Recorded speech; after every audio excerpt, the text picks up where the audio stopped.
Dans le village d'Ombal, où la mort est une affaire sacrée et le deuil respecté dans un profond silence, il y a un homme qui défie toutes les règles. Il s'appelle Antoine, et sa présence aux enterrements est aussi inévitable que dérangeante. Alors que les familles pleurent leur mort et que les prières s'élèvent vers le ciel, il rit.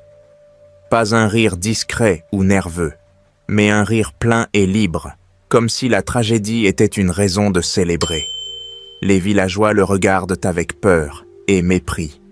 Certains le disent fou, d'autres croient qu'il est maudit. Les enfants courent quand ils le voient, et les vieilles femmes murmurent des prières à son passage. Personne n'ose lui demander pourquoi il fait ça. Et même si quelqu'un a un jour tenté de le confronter, Antoine n'a répondu qu'avec son sourire énigmatique avant de s'éloigner, comme si le monde détenait un secret que lui seul pouvait comprendre. Peu importe la douleur de la perte, peu importe l'ampleur de la tragédie. Antoine est toujours là, debout parmi les personnes en deuil, riant d'une joie qui glace le sang. Certains pensent que leur rire est une insulte aux morts, une cruelle moquerie de ceux qui souffrent. D'autres, plus superstitieux, murmurent qu'il peut voir ce que les autres ne voient pas, qu'il rit parce qu'il connaît des vérités que le reste du village ignore. Mais personne ne sait avec certitude qui est réellement Antoine, ni ce qui le pousse à agir ainsi. Il n'y a qu'une certitude dans Ombalé. Quand Antoine rit à un enterrement, la mort n'est pas la seule chose à craindre. Avant de continuer, veuillez vous abonner à la chaîne si vous ne l'avez pas déjà fait. Le village d'Ombal s'est réveillé avec un manteau de tristesse recouvrant ses rues. Kofi, l'homme le plus sage et le plus respecté du village, était mort pendant la nuit. Sa maison, humble refuge où chacun venait chercher conseil, est devenue un sanctuaire de deuil. Les femmes pleuraient, les personnes âgées murmuraient des prières, et les enfants, trop jeunes pour comprendre pleinement la mort, regardaient en silence les adultes pleurer. Kofi était plus qu'un vieil homme. Il était le pilier de la communauté, le juge en temps de conflit, la voix de la raison lorsque la colère assombrissait les cœurs. Les funérailles ont été préparées avec la solennité qu'il méritait. Depuis l'aube, des villageois venus de partout lui rendre hommage. Ils ont apporté des offrandes, des mots de gratitude et des larmes sincères. Le prêtre se tenait au centre, le regard baissé, et commença à réciter les histoires de la vie de Kofi. Sa sagesse, sa générosité, les innombrables faveurs qu'il avait faites à ceux qui l'entouraient. À chaque mot, l'absence du vieil homme semblait plus lourde, comme si son esprit flottait sur les personnes en deuil, les réconfortant d'une dernière étreinte invisible. Mais la paix des funérailles ne dura pas longtemps. Dès que le prêtre s'arrêta solennellement, un son se fit entendre qui rompit l'harmonie du duel. Un rire. Au début, c'est faible, presque retenu, mais cela augmente en intensité, jusqu'à devenir un rire incontrôlé. Les visages des personnes présentes se sont figés. Tout le monde savait qui il était. Antoine était là, debout dans la foule, plié de rire comme s'il assistait à la blague la plus drôle du monde. Le murmure d'indignation grandit comme un feu se propageant avec le vent. Certaines femmes se couvraient la bouche, horrifiées. Les hommes serraient les poings et les vieillards secouaient la tête. Personne n'avait jamais osé interrompre un enterrement comme celui-là, encore moins celui de Kofi. Antoine avait franchi une ligne. Son rire n'était plus seulement une excentricité dérangeante, mais un affront direct à la mémoire de l'homme le plus aimé d'Ombalé. Jabari, le fils de Kofi, ne pouvait plus se contenir. Il se fraya un chemin à travers la foule et s'arrêta devant Antoine, les yeux brûlants de fureur et de douleur. « Comment oses-tu » rugit-il, sa voix brisée par la tristesse. « Mon père était un homme honorable, et vous venez ici pour vous moquer de sa mort. Expliquez-vous, ou je vous ferai taire pour toujours. » Sa menace n'était pas vaine. Ses mains tremblaient, prêtes à transformer sa colère en action. Mais Antoine ne s'est pas laissé démonter. Son rire s'estompa lentement, ne laissant qu'un sourire étrange, presque mélancolique, sur son visage. Il regarda Jabari dans les yeux et, d'un ton calme, dit « Je ris parce que je vois ce que tu ne peux pas voir. » Le village entier retenait son souffle. Ces paroles n'étaient pas une excuse ou une justification, mais une énigme qui ne faisait qu'accroître la frustration et la peur de ceux qui l'entouraient. Sans plus d'explication, Antoine se retourna et commença à marcher vers la sortie des funérailles. Personne n'osait l'arrêter, mais la rage flottait dans l'air comme un poison invisible. Les villageois le regardaient partir avec un mélange de mépris et de peur. Que voulait-il dire par ces mots? Est-ce qu'il se moquait d'eux? Ou, pire encore, savait-il quelque chose sur la mort que les autres ignoraient? Cette nuit-là, alors que le village veillait sur le corps de Kofi avec des chants et des prières, une question se répétait dans les murmures des personnes présentes. Que voyait Antoine? Et, plus important encore, que se passerait-il si quelqu'un d'autre le découvrait? N'oubliez pas d'activer la cloche de notification. La mort de Kofi pesait encore lourdement sur le village lorsque la tragédie frappa à nouveau. Abeni, une jeune femme pleine de vie, connue pour sa douceur et sa générosité, a été retrouvée morte à son domicile. Personne n'a compris ce qui s'était passé. Sa mère, les yeux gonflés de douleur, s'accrochait au corps de sa fille et criait que ce n'était pas un accident. Sa complainte s'est répandue dans tout Tombalé, semant un trouble silencieux. Les rumeurs se propagent comme une traînée de poudre dans l'herbe sèche. Certains ont dit qu'Abeni était soudainement tombé malade, d'autres ont parlé d'empoisonnement, et quelques-uns, avec de la peur dans la voix, ont suggéré que sa mort avait quelque chose de bien plus sombre. Le village n'était pas habitué à des tragédies aussi fréquentes. 2 décès en si peu de temps ne peuvent pas être une coïncidence. La peur s'est transformée en paranoïa et la suspicion s'est abattue sur tout le monde. Les funérailles d'Abeni ont été encore plus tendues que celles de Kofi. La tristesse était teintée d'incertitude et chaque regard cherchait des réponses sur le visage de l'autre. C'est au milieu de cette atmosphère étouffante qu'Antoine apparaît. Il marchait lentement à travers la foule, les mains dans les poches et la même expression insouciante que d'habitude. Et puis, comme si le destin s'amusait du chaos, les rires ont commencé. Au début, c'était faible, un étrange murmure qui semblait résonner dans le silence de la cérémonie. Mais en quelques secondes, son rire éclata de toute sa force, brisant la solennité comme un éclair dans la nuit. Le village devint silencieux. Les yeux remplis de larmes de la mère d'Abeni le fixaient avec fureur. Certains hommes s'avancèrent, prêts à faire ce que personne n'avait osé faire auparavant. Jabari a été le premier à réagir. Sa patience avait atteint ses limites. Avec un cri de rage, elle le saisit par le bras et le secoua violemment. « Assez de jeu! Dis-nous ce que signifie ton foutu rire !»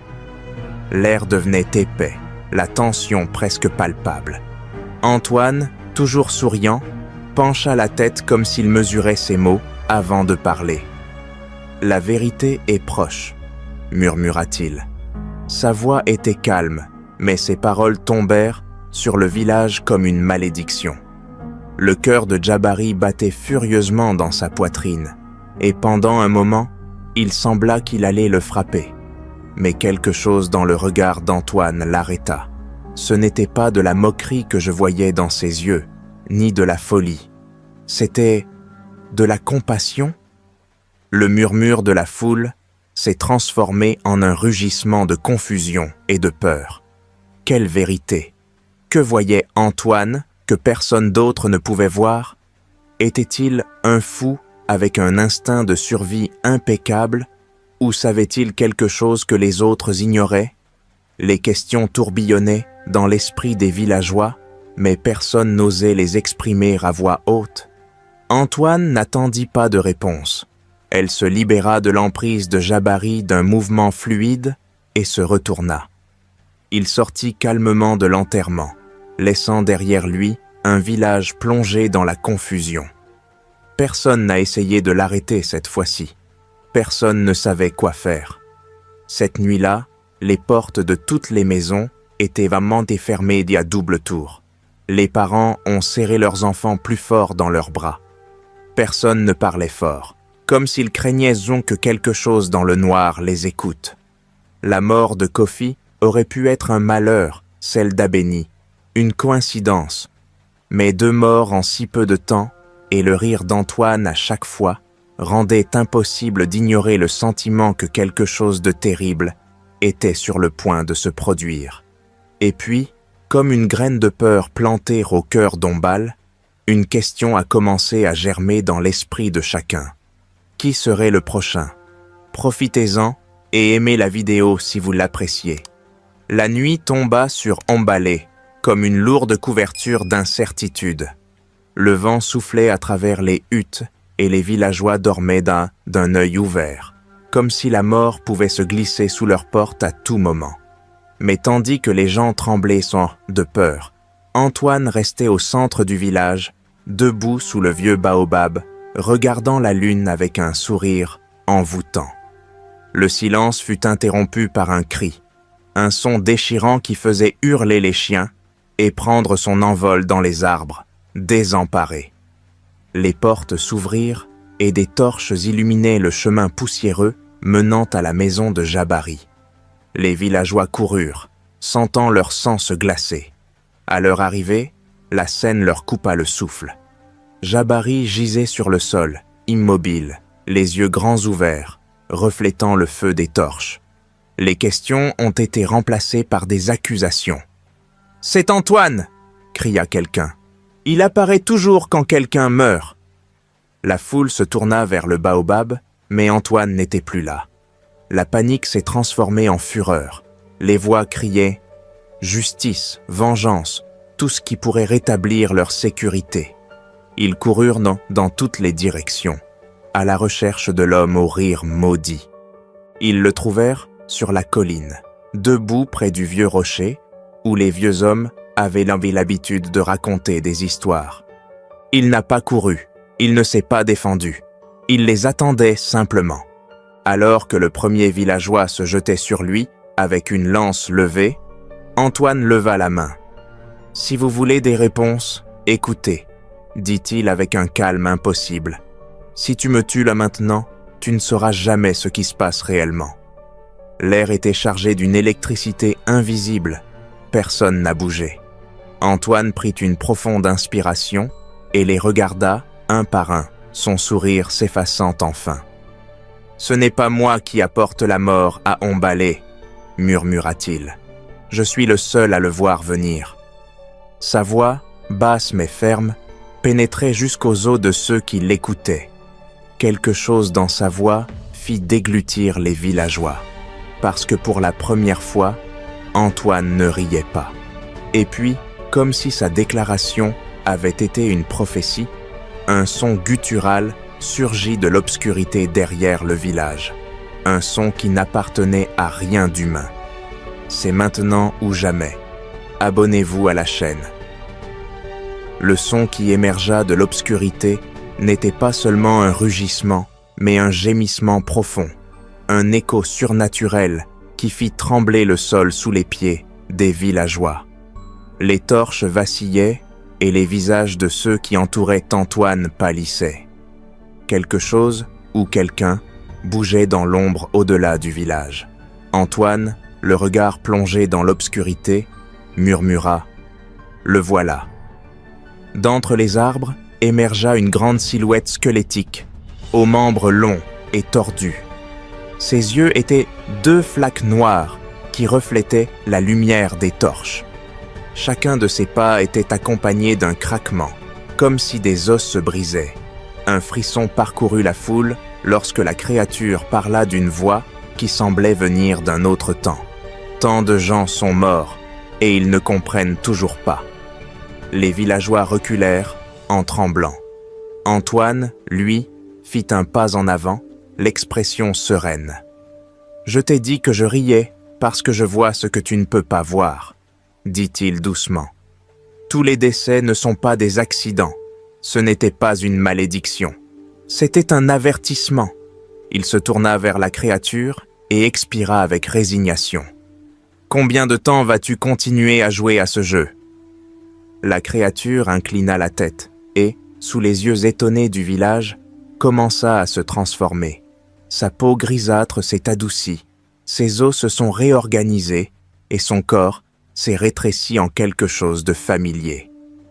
Lorsque la transformation fut achevée, un halètement collectif s'échappa des lèvres de la foule. Debout devant eux, au même endroit où l'entité monstrueuse se trouvait auparavant, se trouvait le vieil homme Kofi. Jabari tomba à genoux. « Père, » murmura-t-elle, mais Kofi, ou ce qu'il restait de lui, secoua simplement la tête. « La mort ne m'a pas emporté comme tu le penses, » dit-il tristement. « J'ai vu ce qui allait arriver, ce qui arrive à Ombalé, et je suis retourné les prévenir. Mais c'est trop tard maintenant. » Un vent froid soufflait sur le village, tandis qu'à l'horizon, plusieurs ombres identiques à Kofi émergèrent de la forêt. Et cette fois, Antoine ne riait pas. Les ombres avançaient lentement, mais avec une certitude terrifiante. Il y en avait beaucoup, trop. Des silhouettes squelettiques au visage familier, des vieillards morts des années auparavant, des jeunes hommes jamais revenus de la chasse, tous transformés en héros d'un destin inévitable. Les villageois criaient, couraient dans toutes les directions, mais il n'y avait nulle part où aller. Antoine, toujours immobile, ferma les yeux et murmura. Ils ne sont pas venus pour tuer, ils sont venus réclamer ce qui leur avait toujours appartenu. Jabari se leva, le cœur battant. « Nous devons nous battre !» cria-t-il, mais Kofi, ou ce qu'il restait de lui, l'arrêta avec un regard compatissant. « Ce n'est pas une bataille qu'ils peuvent gagner, » a-t-il déclaré. « Pas avec des armes, pas avec peur. » Un cri déchira l'air lorsque la première ombre toucha un villageois et il disparut tout simplement, comme si cela n'avait jamais existé. Antoine regarda Jabari et, pour la première fois, cessa de sourire. « Je le sais depuis toujours, » murmura-t-elle. « Mais rire était plus facile que d'admettre la vérité. » Le dernier son que le village d'Ombal entendit n'était pas un cri, mais un silence absolu, profond et définitif. La lune, témoin silencieux de la tragédie, brillait sur une ville vide, sans aucune trace de ses habitants, sans aucun signe de combat. Seul un rire flottait dans le vent, faible, brisé, et puis, plus rien.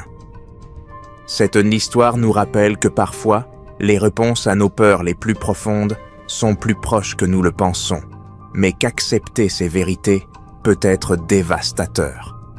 En fin de compte, ce n'est pas la force qui l'emporte, mais la capacité de comprendre et d'affronter ce qui est inévitable. Abonnez-vous à la chaîne, activez la cloche de notification et laissez un commentaire ci-dessous pour nous dire ce que vous pensez de cette histoire.